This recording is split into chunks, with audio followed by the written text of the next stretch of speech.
All right, so this is the webinar training user guide for the Disaster Responder Management tool, the free online tool developed by the Philadelphia Department of Public Health for volunteer coordinators across the country and whoever would like to use it. I'm on the phone. My name is Neil Batra. I'm the Medical Reserve Corps Coordinator for the Philadelphia Department of Public Health, and I'm joined today by my colleagues Katie Dangerfield and Katie Wasser, also of the Philadelphia Department of Public Health. Would you like to say hello? Hi, this is Katie Dangerfield. Hi, this is Katie Wasser. Great.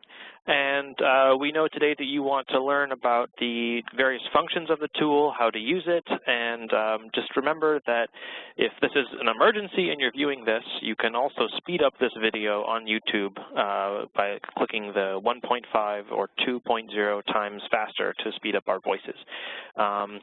We're going to be showing you live screen today as I go through the tool, and I hope it doesn't crash, but it should be just fine.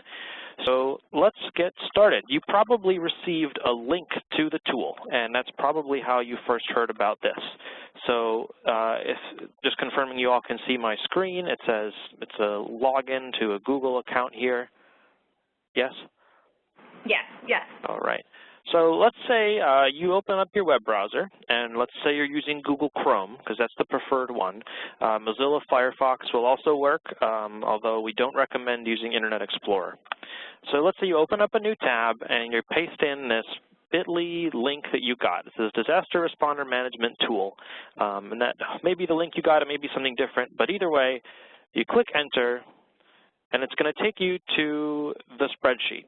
And so the Disaster Responder Management tool consists of really two main parts. So this is what you're looking at is a Google spreadsheet. Now, if you're not familiar with them, Google spreadsheets allow multiple users to edit and view a spreadsheet that is very similar to Excel spreadsheets, if you're familiar with the Microsoft Excel. It just comes with some additional functions, and you can have many people working in them at the same time, all from different computers through the internet. So here, this is what you have, and you'll notice that you were not able to edit in it. So say I'm pressing keys right now, and it is not letting me type in this. And you can see at the bottom here, there's a bunch of different tabs of the spreadsheet, or what we call sheets within the spreadsheet. And these are also, likewise, they're uneditable and they're blank. So this is the empty version of the tool. But the first thing you're going to want to do is save a copy. So we're going to go File, and hold on. Oh, I haven't signed in yet. So first thing you're going to do is sign in to your unit's Google account. And that's different than a Gmail address. You don't have to have a Gmail address to have a Google account. So for example, mrc@phila.gov can have a Google account. And what you want to do is go to drive.google.com, right? And then log in. So in this case, I'm using exampleunit1@gmail.com is my username. My password.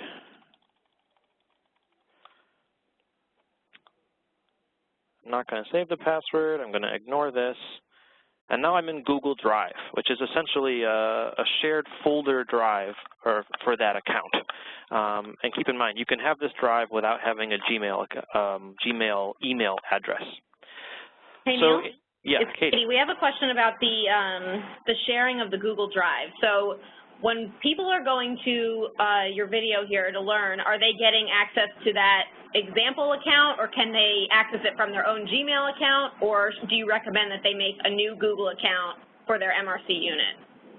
So you're not getting access to this Google account. It's just one I built to show in the video. What you want is to have a Google account for your unit or your organization that you would open this file within that account.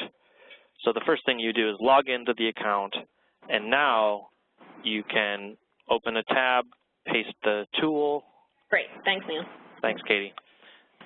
And now that it's sort of hosted within your account, you can see I'm logged in. I can make a copy here, just like as if I was saving as in Microsoft Word or Excel. So here I'm going to name it. I'm going to name it Template Disaster Responder Management Tool. Click OK, and this means that I will now be able to edit it because it's my own. It's not just something that has been passed along to me. So we'll wait for this to load.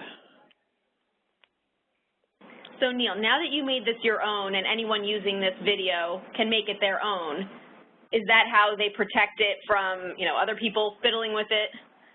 That's correct. Good question. So once you save it as, and it's going to appear now in my Google Drive. So here it is. This is the important document here, Template Disaster Responder Management Tool. It is mine, and it's only shared with who I want to share it with. And the sharing happens with this little blue button in the upper right here. If I want to share it, right now it says private to only me.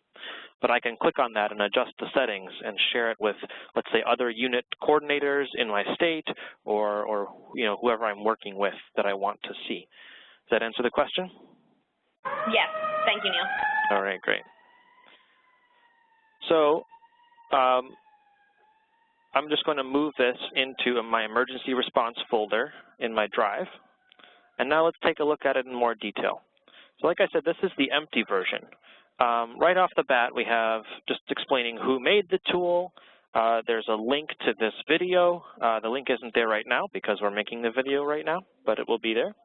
There's a stay in touch box, which has a link to a survey that you can fill out and just let us know some questions about yourself. And so we can provide you with the most recent updates, and you can provide us with feedback on the tool. And a practice box, and this is where there's a link to a spreadsheet that has fake data in it. So this is fake data about fake volunteers or responders, and it's a tool you can practice in, and that's similar.